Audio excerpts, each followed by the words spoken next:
Good morning, and welcome to What's at Stake.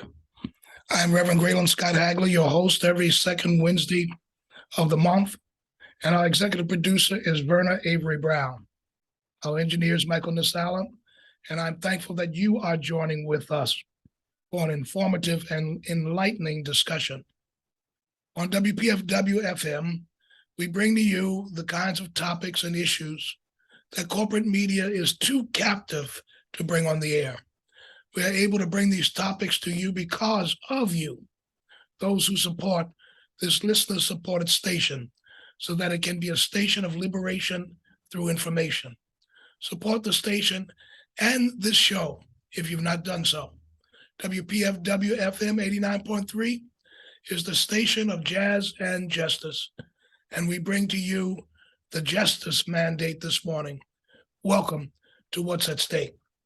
Have you noticed that after 2.5 years of lockdown, being isolated because of the pandemic, that tempers seem to be shorter, the art of congenial communication have waned, and the antics on the roads and highways of road rage and people driving in all kinds of ways that endanger others seem to have become normative.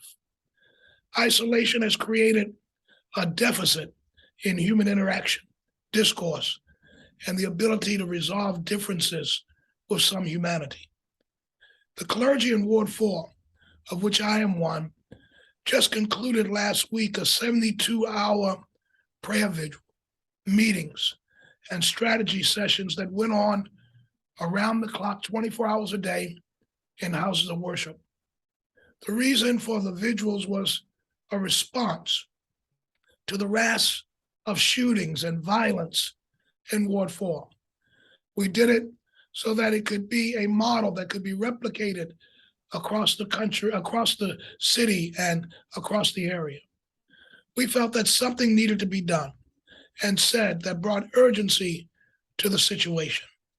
Again, some of the violent shootings and death seem to be a result of displaced anger, the residual effects of isolation, and the psychological damage that is caused when it is communicated by government, culture, and the various media that you do not count anyway. This all culminates in what we see happening on our streets and in our neighborhoods. What we're going to talk about today has some similarities. It is not the same thing. We're going to be discussing Gaza today. Gaza in Palestine. Gaza has over 1 million refugees whose land was stolen in the creation of the Israel state. For many, it is called the largest open-air prison because movement is so regulated by Israeli occupation. Children have been killed on its beaches because Israelis have deemed those beaches off limits. And with regularity, there is the bombing of Gaza. Children are under constant attack, as well as adults. All of this results in deep psychological trauma. We mourn deaths in the Ukraine, but hardly a word of sorrow and mourning is offered for the children of Gaza or the whole of the people in Palestine. Today we have with us Dr. Yasser Abu-Jamei. He is the General Director of the Gaza Mental Health Program in Gaza. And before we come to him, I want to just introduce an old friend, Nancy Murray, who helped to line up this discussion today. And it's so good to see her after so many years. Welcome, Nancy. And I know you've been doing some work over the years in Palestine. Just give us a word or two about what you've been doing. Thank you, Graylan, for this opportunity, and it really is good to see you again. We knew each other from Boston days, where I'm speaking from. Among other things, I've been involved in Palestine for well over 30 years, but I want to just focus on Gaza and let the audience know that there is something called the Gaza Mental Health foundation up here based in Cambridge, Massachusetts, which supports the work you're about to hear about. The work that's being done by Dr. Jamei and his colleagues in the Gaza Strip. So if anyone wants to find out more, you could just go to www.gazamentalhealth.org and find out about what we do, and more importantly, what he does. Repeat that website again. GazaMentalHealth.org. Very good. And what we basically do, I must say, is collect funds for his work. So you could donate through that site as well. But thanks so much for this opportunity. Thank you, Nancy, and good to see you. As we said, our guest today is Dr. Yasser Abu-Jamei. He is the General Director of the Gaza Mental Health Program, a leading Palestinian psychiatrist. He obtained in 2012 his Master of Science in Clinical Neuropsychiatry with distinction from the University of Birmingham. In 2015, he received the award of Best Alumnus Achievement from the Said Foundation on his work in developing mental health sector in Gaza and the crisis response plan after the 2014 attacks on Gaza. During the 2014 attack, Dr. Abu-Jamei lost 27 members of his own family.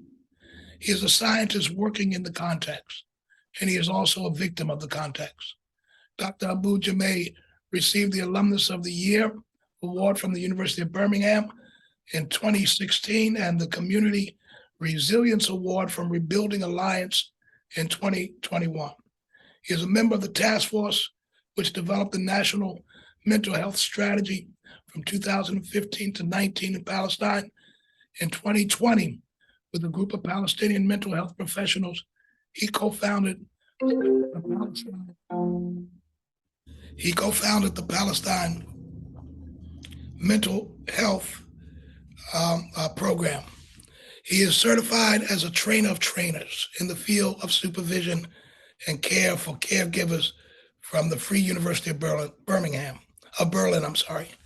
Since January 2014, he has been the General Director of the Gaza Community Mental Health Program, a leading mental health service provider in Palestine. He has recently co-authored numerous papers that look into integrating public health and human rights approach into mental health in the Gazan context. Welcome, Dr. Yasser Abu-Jamei. Tell us what you're doing here in the United States.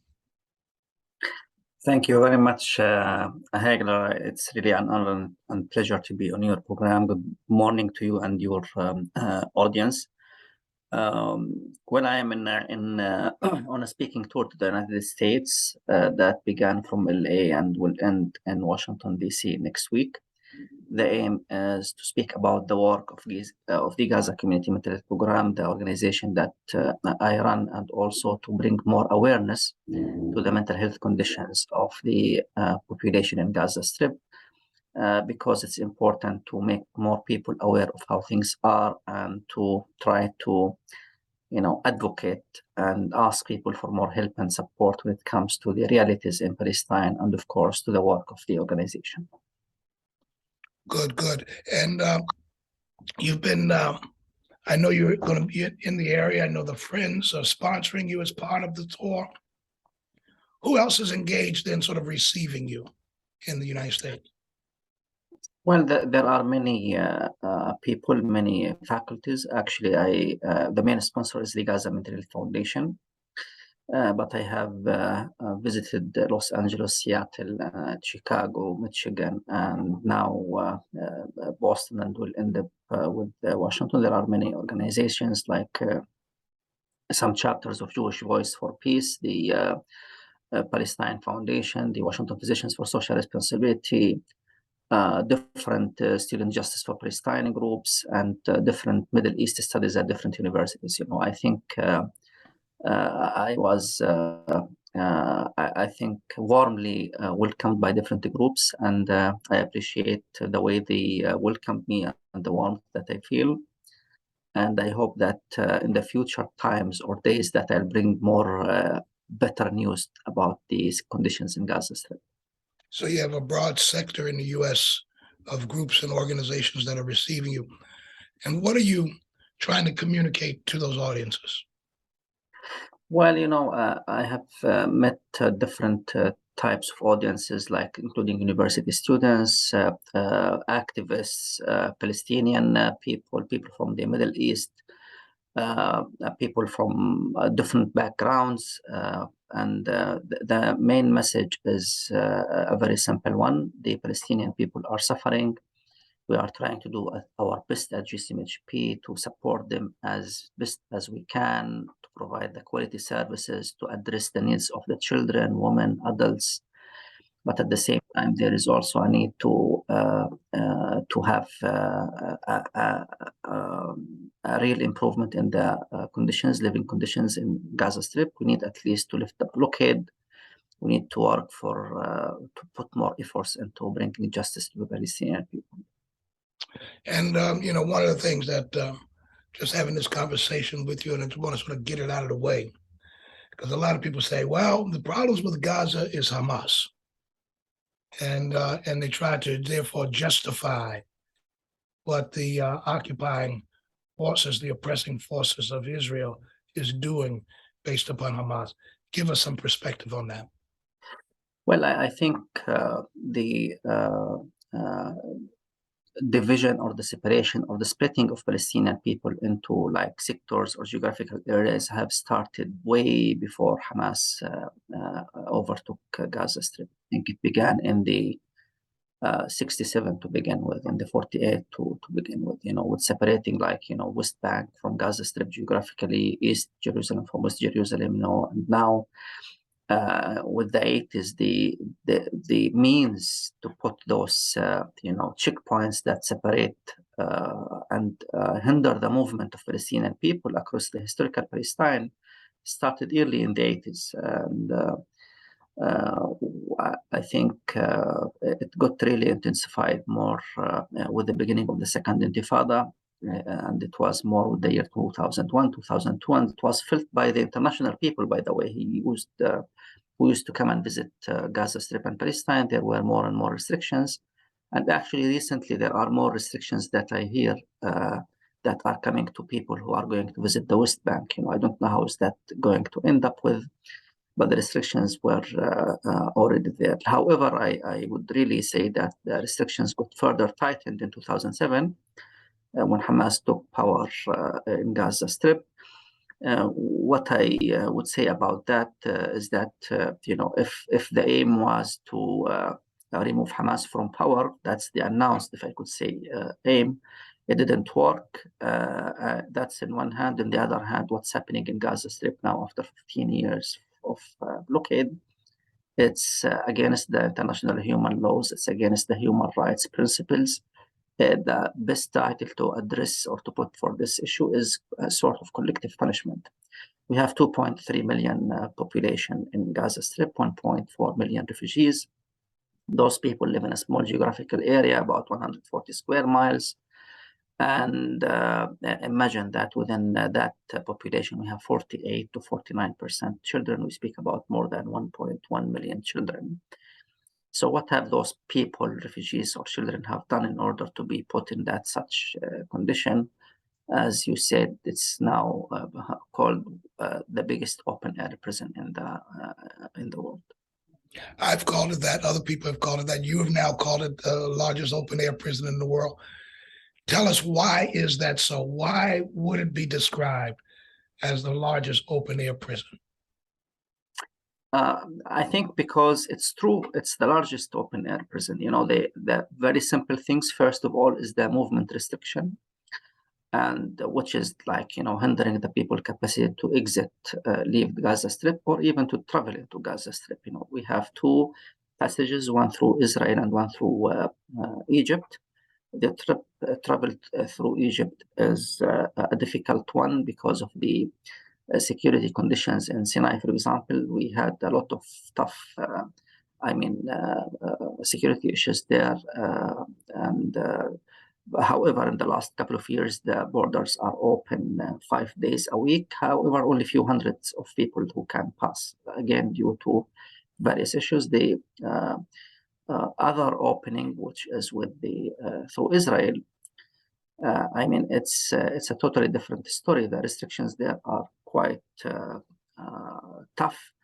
If you look at the WHO reports about people who are like Palestinian people living in Gaza Strip who need, if I could say, healthcare services to be provided in, for example, West Bank or in Palestinian hospitals in East Jerusalem, it's really quite the figures that come about. The approval rates of the permits that are requested are really staggering, you know, especially when you know that most of those patients are either, you know, all of them are in critical situations. Some of them are cancer patients, some of them are children, and that is again against the human rights. And then if you look at the socioeconomic conditions, everything that comes into Gaza when it comes to goods, you know, it should come through Israel. That's how the agreements state. And with that, a lot of difficulties come. For example, reconstruction is a big issue. Although now more reconstruction material is getting in, but we can say that, you know, we had times when concrete or cement was not allowed at all to get into Gaza Strip. The steel could not get at all into Gaza Strip. So in a sense, we are completely controlled by Israel through the air, through the sea, through the land, you know. Fishermen, we have about 40 miles on the Mediterranean coast and the eastern coast.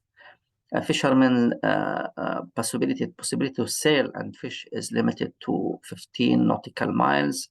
However, most of the times it's between 6 and 12, and you imagine that we live on the Mediterranean and we have even problem of fishing food. On the eastern side, when we have the separation fence with the Israeli or Palestine 48, we just have some problems with harvesting our land because there is some restricted area not to be used by the Palestinians. And imagine in that very small geographical area, you still have places that you cannot even harvest or grow your crops. So it's in a sense, it's I could say, you know, unfortunately, some people who live in real prisons in some parts of the world, they live in a better conditions than the population in Gaza Strip.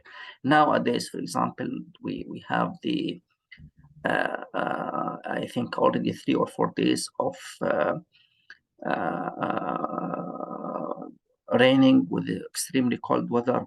Now, have in mind that half of the population live under poverty line. We have a big housing problems. You know, most of the houses that were destroyed in 2021 are not rebuilt yet. Even some of the houses that were destroyed in 2014 are not rebuilt yet until the moment. People have really problems with finding proper clothes for their children. Again, half of the children live in families with under poverty rate. So you see how things are really not that much easy. You have problems with power supply. Usually it's 8 hours on, 8 hours off. When the conditions of the need for power is high, it gets into like 6 hours on, 10 hours off. So basically you cannot really use any heating system that could operate, and that's how things are. So in many ways, when you look at it, it's really different components that hint that this is really an open air prison. And by the way, there are different UN agencies that clearly state and describe how the conditions in Gaza Strip, and the description is also saying that it's an open air prison. If you're just tuning in, you're listening to What's at Stake. I'm Reverend Graylan Scott Hagler, your host every second Wednesday of the month on WPFW 89.3 FM. And we have as our guest Dr. Yasser Abu-Jamei, who is the director of the Gaza Mental Health Program in Gaza, in Palestine. And as we continue our conversation, you're already talking about a bit of like what the conditions are on the ground as you talk about sort of an area of a large population that's contained and restricted in terms of movement and restricted in terms of basically the availability of materials and goods with which to build and rebuild life and sustain life. So that's a part of what you're dealing with. And in that, there's obviously grave psychological impact.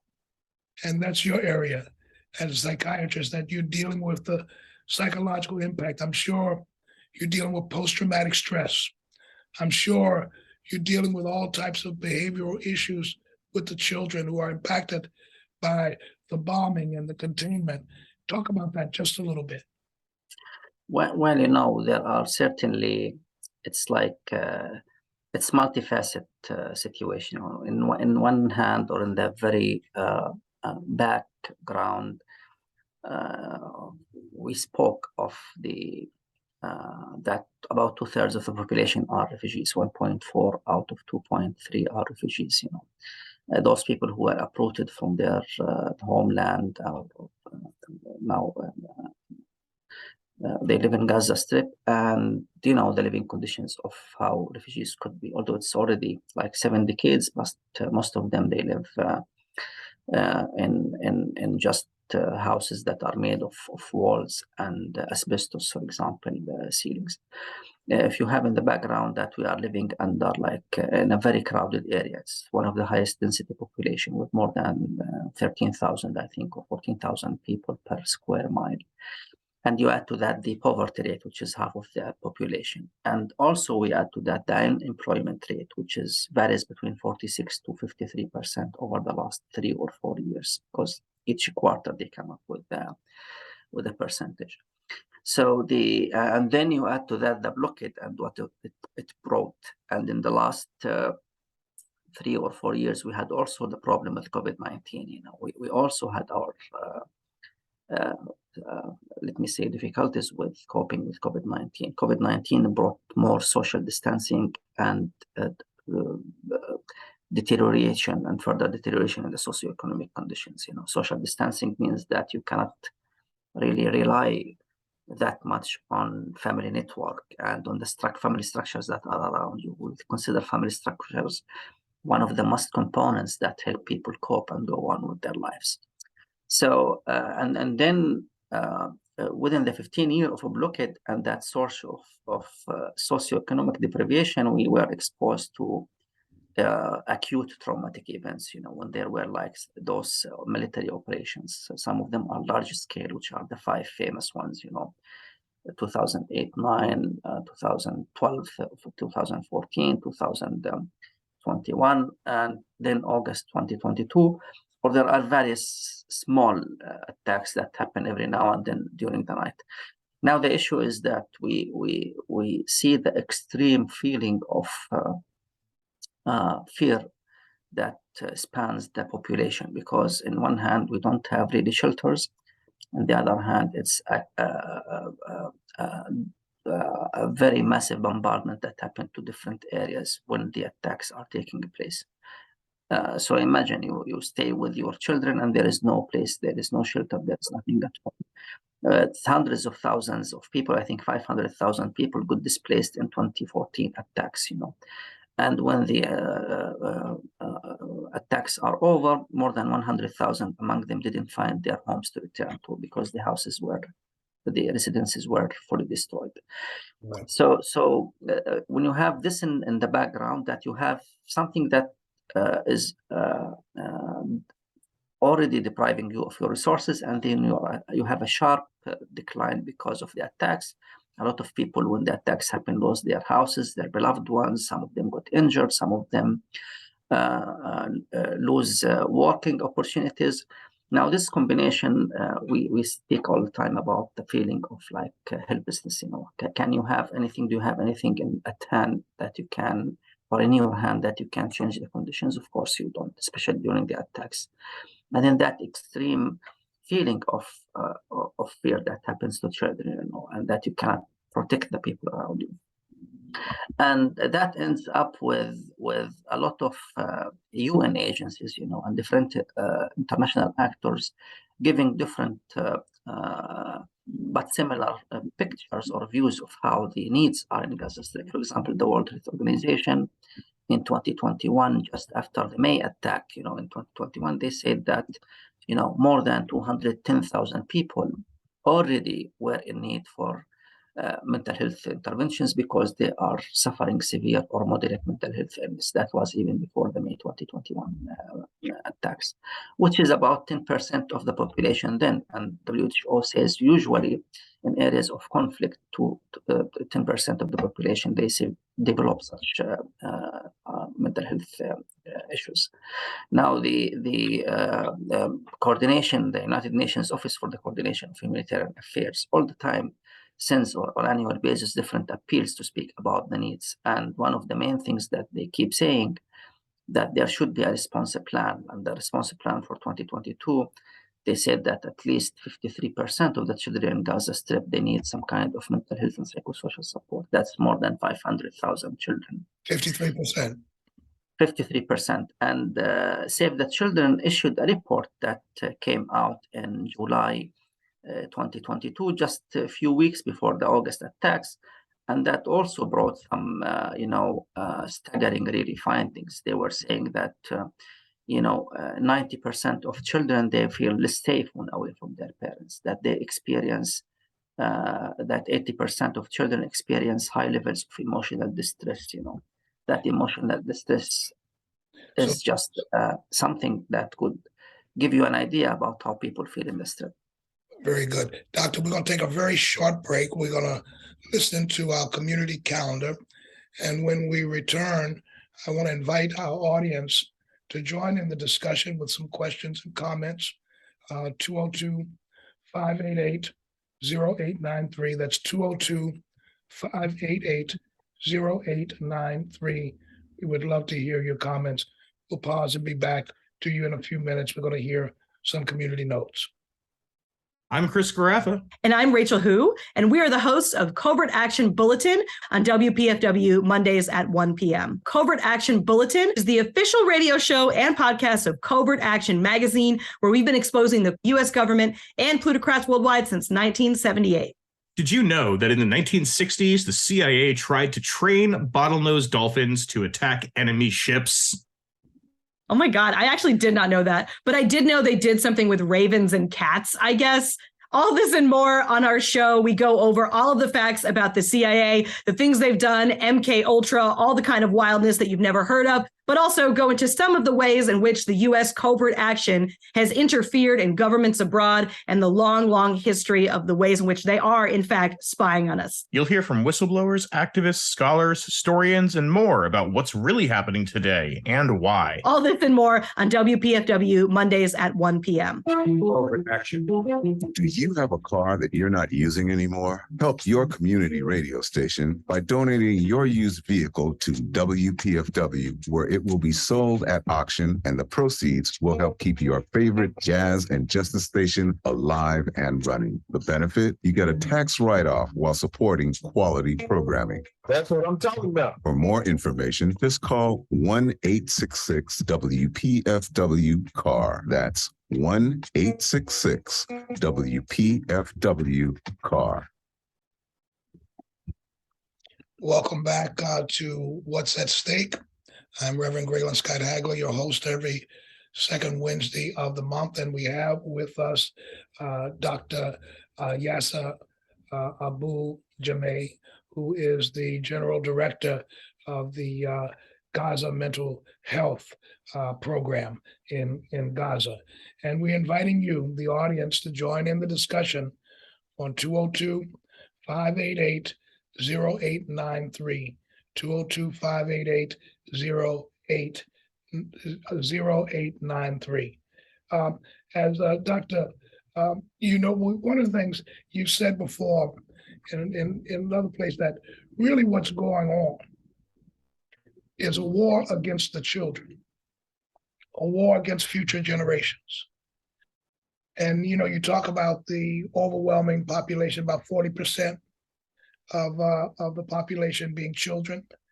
And talk about that war against the children as it takes place, and the kind of impact that has very personally and psychologically upon a family, upon a child, upon a parent. Well, again, as a parent, when the bombing takes place or when there is a large-scale operation, again, the feeling of helplessness is a very clear one. One of the findings of the UNICEF report that they write about, they say clearly that when it comes to caregivers, when it comes to parents, 96% they feel unhappy and constantly anxious. 63% of caregivers, they think that, or they feel that they are not useful. And why is that? 61% report that they are unable to overcome difficulties, and 39% they lack self-confidence.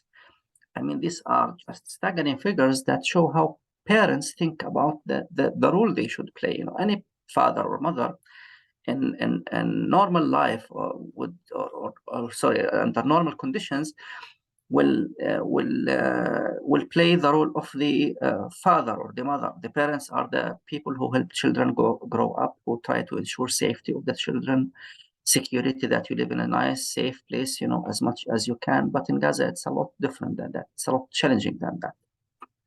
Because when you have like 22 days of attacks or 52 days of attacks, and there is nothing at hand that you can do, then that ends you, feeling hopeless or helpless or paralyzed.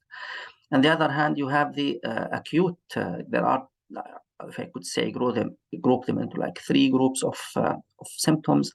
The very immediate symptoms, it's during the attacks, which is the extreme fear and horror that children feel, and adults alike, by the way. And then during those attacks, a lot of physical pains, some somatic complaints that you start to see. For example, children will have some abdominal pains, some pains in the joints, adults will have more like low back pains and also pains in the ankles and in the knees. It begins with more of a physical ones. And then you have some issues with sleep deprivation. People cannot sleep during the attacks because some of them happen during the days, but a lot of them happen during the night. So at the beginning, it's just some sort of a physical ones. But once the ceasefire takes place and things start to calm down, it never reached 100% calm down because there are different things that keep reminding you of what happened. First of all, the wreckage takes up plenty of time in order to be removed. There are huge resources that are needed in order to be able to deal with the massive destruction that takes place. And then reconstruction doesn't take place immediately. The first houses to start rebuilding usually happen after at least 1 year of the destruction. And then even during that time, you will all the time have something that reminds you of the traumatic event, whether the wreckage itself or whether the drones that keep buzzing in the skies, or the nights of bombardment that happen every now and then. So the after the ceasefire takes place, then a lot of psychological symptoms appear. Some of the children will show problem with concentration. Some of them will have night terrors. Some of them will have bedwetting. Later on, like after a few months, then you might see a continuation of bedwetting. You might see some low school or academic achievement, concentration difficulties. Sometimes violence will start to appear. Sometimes hyperactivity. You have various presentations of the trauma, how it appears, or just the continuation of nightmares or night horrors. For adults, for example, 40% of people who come to our community centers, adults population, are people with depression. I'm not saying that 40% of the people in Gaza Strip have depression, but what I'm saying is that 40% of people who come to our community centers have depression. And I think, and then about 30 to 35%, they have trauma-related issues like anxieties, acute stress disorder, PTSD, etc., etc. And I think the loss of property, the loss of beloved ones, the loss of income, the loss of job, the loss of work, and the severe and deteriorating socioeconomic conditions contribute a lot to the development of depression, while the acute attacks, they cause the development of anxiety-related disorders, and sometimes it's both. They act upon the population, and that's why our work is getting harder and harder. In normal conditions, and whenever a disaster happens, or people somehow they return to safety. The rebuilding, let me say, efforts start immediately. Government support jumps in. Neighboring cities, governorates or states, they start to help in. You feel that you are not anymore threatened, and you get to start healing, one way or the other. Now, some of those healing processes work naturally and they work out, but some of them need help. In Gaza, it's unfortunately that natural processes are hindered by the realities that people live in. And finally, there are some cases who, for example, children who belong to the most affected, let me say, families. Sometimes what's left from the family is just one or two children, And in that case, you see severe dissociative symptoms, Those children really suffer a lot, and it's very difficult to treat them. Join the discussion, 202-588-0893, 202-588-0893, with your question, your comment.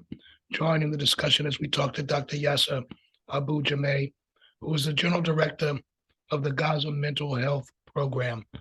I'm Reverend Graylan Scott Hagler, and you're listening to What's at Stake. Now I'm going to ask you a very different question, Dr. Jamei. And that is, given the concentration of population in Gaza, given the restriction of movement and the inability to have access to resources except under very strenuous conditions, and given that we hear from sort of Israel that Gaza needs a haircut every now and then, what is Israel trying to do with Gaza? I'm not just talking about the momentary attacks. What is their overall program for Gaza? Well, I think it's not a difficult question to answer. I think it's putting people continuously under oppression, continuously under restriction of movement, bombing them every now and then. I think what Israel is trying to do is to just try to send us away. They probably want us either to be, to vanish somehow or the other, some way or the other. Now, Right. With each attack, there is hundreds of people who got killed, thousands who got injured. But a lot of the people in the population, they think, what is the solution to this, And we know that the solution is justice, So it sounds at like the end of the day, our rights respected, our dignity given to us like any other people in the world. But the way things happen, it's just, I think, a way to push us away. I'm not sure if this is intention to uproot us, but there are many people who think of leaving Gaza Strip, for example, and this is another tragic issue because we see young people. By the way, the unemployment rate for people below the age of 30 is more than 60% in Gaza Strip. Wow. Sometimes it's 70%. So a lot of those people think maybe we need to leave to the West, for example, to Europe, for example, and that unfortunately ends with people drowning in the sea on their way to Europe. Right. And So it is like a concentration camp. I mean, that's what it almost sounds like. And I'm saying that deliberately, purposely, because I want for folks to relate to other concentration camps in history. We have a caller on the line, and I want to invite the caller to join in the discussion. Good morning. Good morning. Go ahead. Good morning. Good morning. First of all, I want to thank Dr. Jamei for coming to the United States and carrying his message. My name is Mary Nesnick, and I live in Ward 5, and we have conditions here where there is a real division between haves and have-nots, especially among immigrants.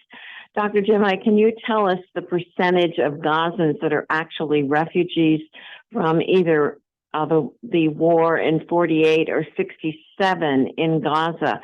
And then the other question is the literacy rate, as I understand, is incredibly high in Gaza. So there's a potential for great economic and social development if there was access to the outside world.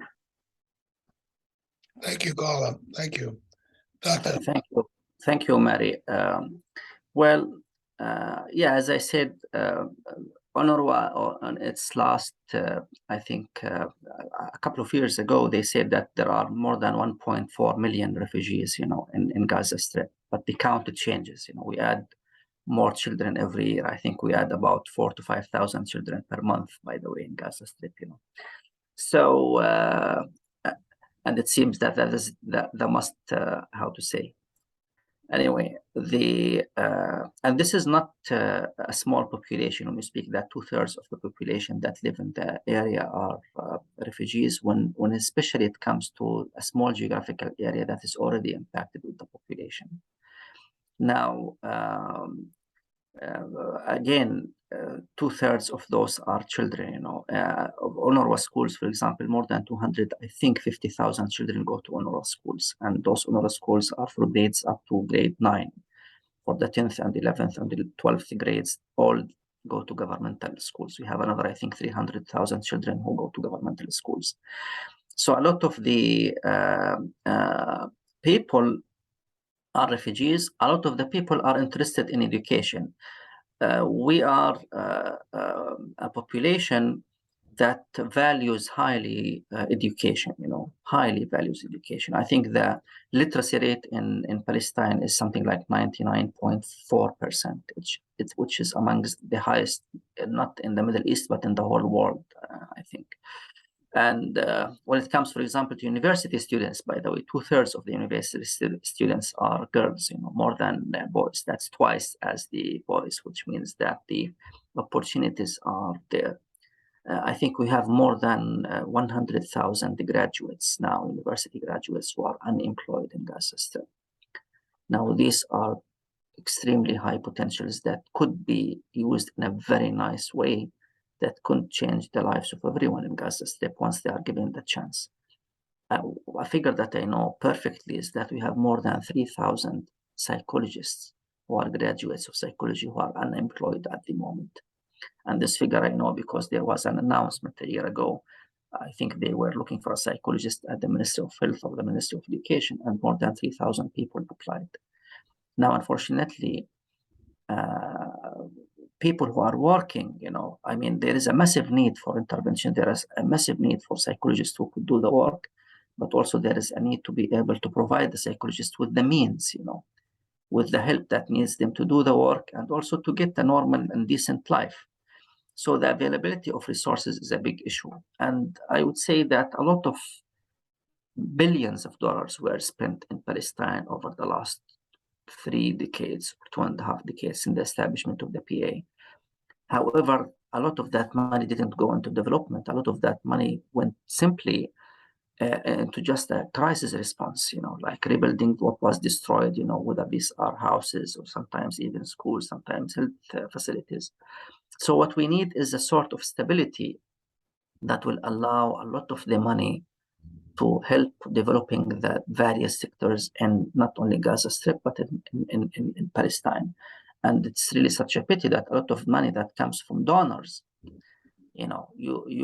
a house is destroyed, you rebuilt it with donors' money in the first time, but how many times you have to rebuild it with donors' money? How donors can, allow that to happen? I think the destruction toll should stop. We should be able, given the chance, to use the resources that are available and the kind donations from different people to help develop ourselves. We are already well educated. The potential is really there, but we need to have the stability. We need to have the safety. We need to be secure and safe and be able to develop as any other place. What I'm going to ask you as we're sort of getting near the end of our time together, but I'm asked this question: what is the future for Gaza? What does it look like? What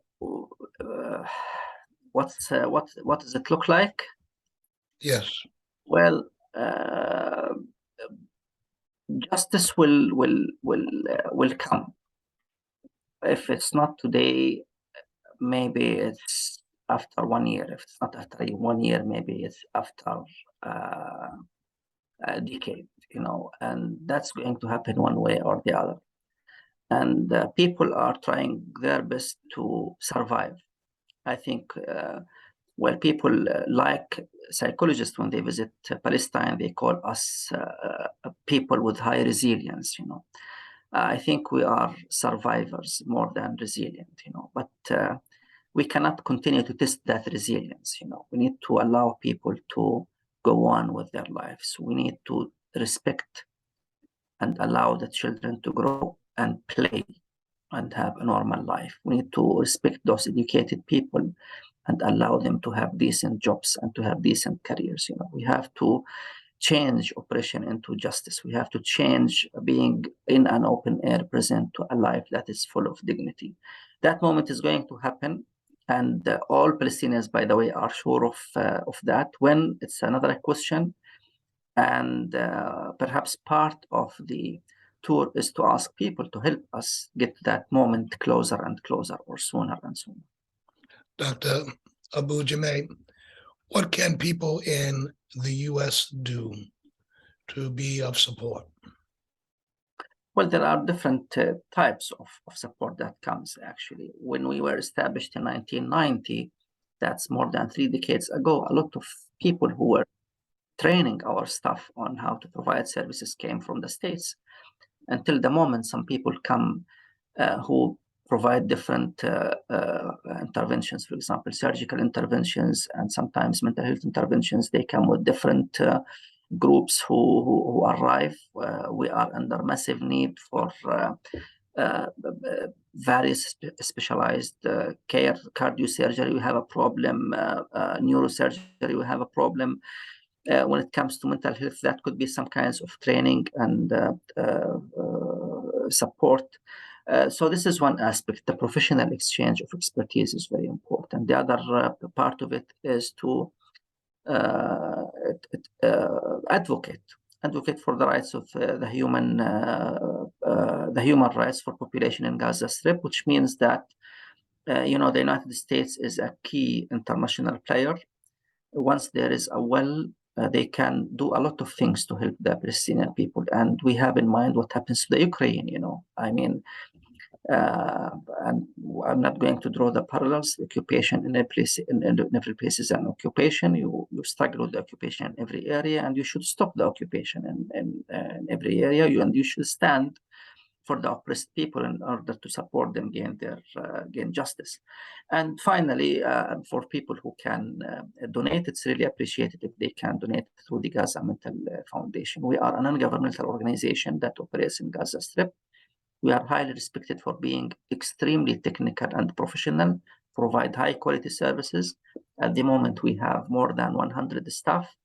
In 2022, we have seen more than 4,400 patients, including more than 1,300 children. We have given medication to people who were not capable of buying medication for more than $200,000. So there is a lot of potential to help. And above all, please be aware that you can help. Whatever you think your help is little, it's not little. It's needed, and little by little things will change. Thank you, Doctor. I'm going to bring Nancy Murray back on, who's going to tell us how she can get in contact with the organization to donate. Thank you so much, Graylan. As I mentioned before, the Gaza Mental Health Foundation, which is a 501c3 organization, can accept your donations, which are tax deductible.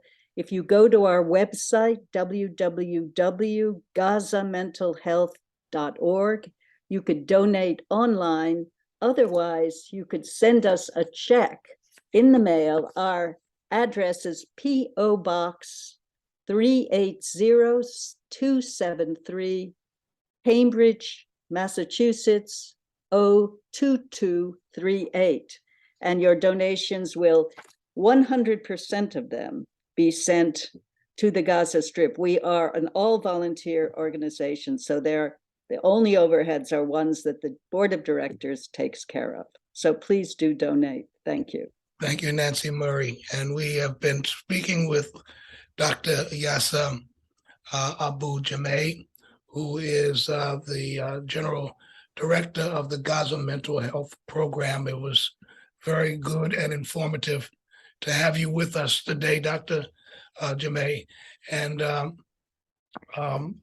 as we prepare to leave this morning, I want to just remind us of the continuity of the struggle, right? That the struggle here in the U.S., people struggling to be free, is also related to the struggle of people seeking to be free in Palestine and the Middle East.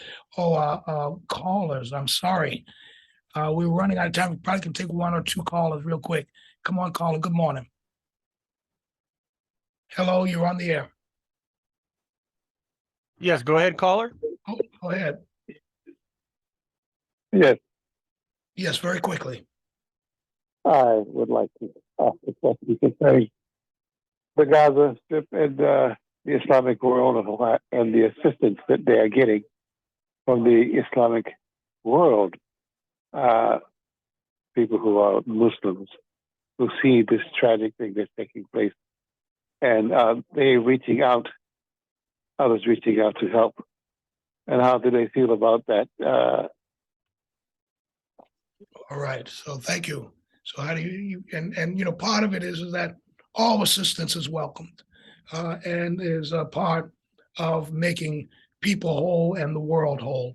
Got one more caller on the line, I think. Go ahead. No more callers. That's very good. So at this point, I want to thank Dr. Yasser Abu-Jamei for being with Thank you very much. And I want to thank you, my old friend Nancy Murray, for bringing this to our attention. And I thank you, the audience, for joining with us this morning. And I look forward to being with you again on the second Wednesday of the month on What's at Stake, WPFW-FM 89.3. I want to thank our engineer, Michael Nasala, and the entire WPFW community. I can't wait to be with you again. Be empowered, be uplifted, and be blessed, knowing that we have a lot to get done, and we will do it. Take care.